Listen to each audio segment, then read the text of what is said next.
রাজি না? আজকাল আপনি কি বলছেন? আপনি আমার বাবার বয়সে। আহা! আরে মোস্তাকও তো বাবার বয়সে ছিল। কিন্তু সে তাকে কি করেছে? মাত্র 18 বছরের একটা মেয়েকে বিয়ে করে সারা ওয়ার্ল্ড ভাইরাল। বুঝেছ?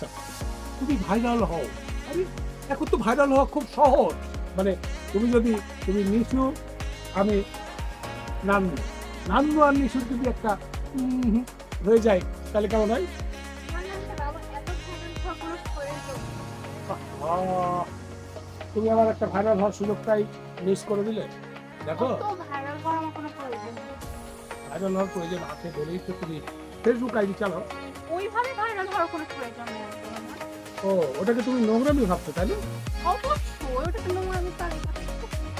দেখো, তারা কিন্তু সঠিকভাবেই বিয়ে করেছে।